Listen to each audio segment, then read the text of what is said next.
दास को तो ऐसा लगता है और महत्पुरुषों का ऐसा अनुभव भी है कि वस्तुतः 24वीं चतुर्युगी के त्रेता में भगवान श्री राम एक बार प्रकट हुए, पुनः हम सब कलिमल ग्रसित जीवों पर कृपा करने के लिए श्री रघुनाथ जी उसी लग्न में, उसी मुहूर्त में, उसी पवित्र अवसर पर भगवान ग्रंथ के रूप में प्रकट हुए हैं। इसलिए रामचरित मानस के रूप में संवत 1631 के मंगलवार को साक्षात श्री रघुनाथ जी का ग्रंथावतार हुआ है। ये रामचरित मानस साक्षात रघुनाथ जी का स्वरूप है। और एक और विशेष बात, भगवान का उस तिथि को दो रूपों में प्राकट्य हुआ। एक तो वांग्मय विग्रह श्रीमद् रामचरित मानस के रूप में भगवान श्री राम का प्राकट्य हुआ, और दूसरा उसी दिन उसी मुहूर्त में भगवान श्री राम का सरयू जी से प्राकट्य हुआ श्री राम राजा ओरछा के रूप में। इस संवत 1631 रामनवमी मंगलवार के ही दिन की बात है, जब महारानी कुंवर गणेश अत्यंत विरह से व्यथित हो गई। आप सब जानते हैं कि महाराज मधुकर साह अनन्य कृष्ण भक्त थे, श्री हरिराम व्यास जी के शिष्य थे। वृंदावन में उनका बहुत अधिक अनुराग था, और उनकी महारानी कुंवर गणेश बाई, महारानी कुंवर गणेश वह विशुद्ध श्री राम भक्ता थी। श्री अयोध्या के प्रति उनका बहुत भाव था। श्रावण मास में झूला महोत्सव करने के लिए महाराज मधुकर साह तो वृंदावन चले गए, मथुरा आ गए।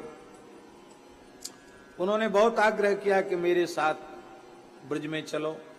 महारानी ने कहा हम भी तो हर बार आग्रह करते, अब मेरे साथ अयोध्या चलो। दोनों अपनी अपनी निष्ठा के पक्के थे। महारानी अयोध्या चली गई, महाराज ब्रज में आ गए।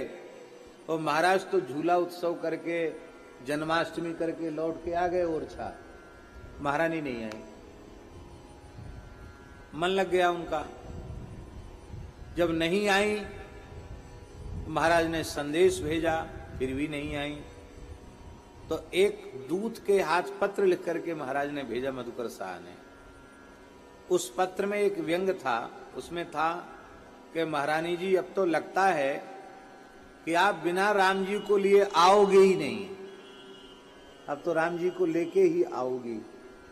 बस रानी के बात मन में बैठ गई और निश्चय कर लिया कि रघुनाथ जी अब तो आपको चलना ही पड़ेगा। श्री राम जी का प्रत्यक्षानुभव महारानी को हो चुका था। सरकार ने कहा, भगवती देवी स्वप्न में कहा, ध्यान में कहा कि मैं अयोध्या छोड़कर कैसे जाऊंगा। बोले ठीक है, आप नहीं जाओगे। महारानी ने अनशन व्रत किया।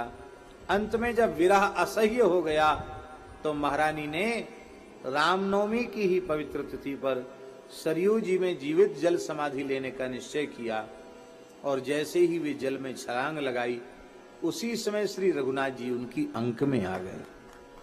राम जी ने हाथ पकड़कर महारानी को बाहर निकाला, और वो भी वही समय था, वही मुहूर्त था, वही तिथि थी। और प्रभु ने कहा कि ठीक है, तुम्हारा इतना आग्रह है तो हम ओरछा चलने के लिए तैयार हैं। बस बात इतनी है कि तुम ये सोचो कि हमारे जाने से ओरछा बहुत समृद्ध हो जाएगा, आबाद हो जाएगा, सो नहीं। हमारे जाने से चौपट हो जाएगा, उजड़ जाएगा। परीक्षा ली भगवान ने उनके प्रेम की। राजाओं को अपने धन से, संपत्ति से, दीर्घ से प्रेम होता, किले से। तो महारानी ने कहा, महाराज ओरछा बसे और चाहे उजरे, आप तो वहां विराजोगे कि नहीं? हाँ, हम तो तुम्हारी भक्ति के अधीन होकर हम तो रहेंगे वहां। सरकार बताओ कब तक रहोगे?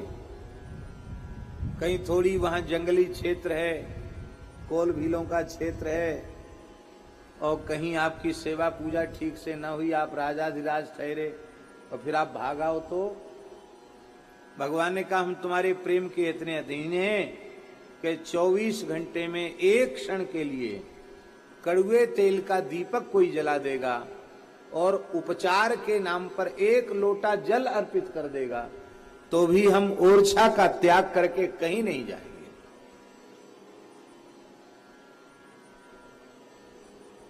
इतना भगवान रीझ गए थे महारानी के ऊपर और बोले हम ऐसे नहीं जाएंगे, हम राजाधिराज हैं।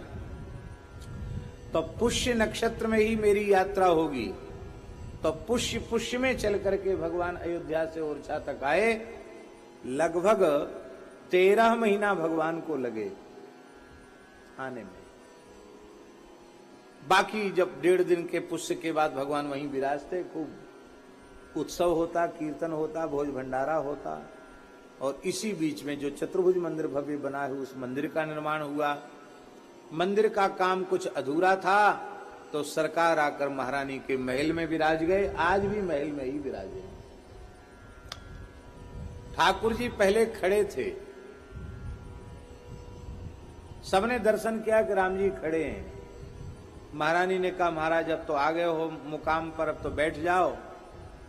भगवान बोले भक्तों की रक्षा में खड़े रहने का ही अभ्यास है, बैठ जाएंगे तो प्रमाद आ जाएगा और कोई कहेगा बुलाएगा भक्त तो उठ के खड़े होकर जाने में विलंब हो सकता है।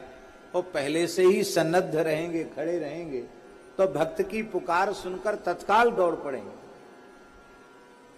बोले भगवान भागने दौड़ने वाले ठाकुर जी हमको नहीं चाहिए, आप तो स्थिरता से विराजें। तो बोले भक्तों का कार्य कौन करेगा? तो महारानी ने कहा हनुमान जी करेंगे। आज भी सामने हनुमान जी हैं जो भक्तों का कार्य करते हैं। सरकार ने कहा हम बैठ तो जाएंगे फिर खड़े नहीं होंगे। बोले मत खड़े होना। तो भगवान पालथी मार के बैठ गए। और आज भी श्री रघुनाथ जी सुखासन में बैठे हैं। जब बैठ गए तब महाराज को और ओरछा वासियों को विश्वास हुआ कि मूर्ति नहीं है, ये साक्षात रघुनाथ जी हैं। नहीं खड़ी मूर्ति बैठती नहीं है। आज भी राम जी वहां विराजमान। कितनी पवित्र तिथि है। ग्रंथ रूप में भी राम जी प्रकट हुए और श्री विग्रह रूप में भी श्री रघुनाथ जी प्रकट हुए। दो रूपों में इस तिथि को अवतरण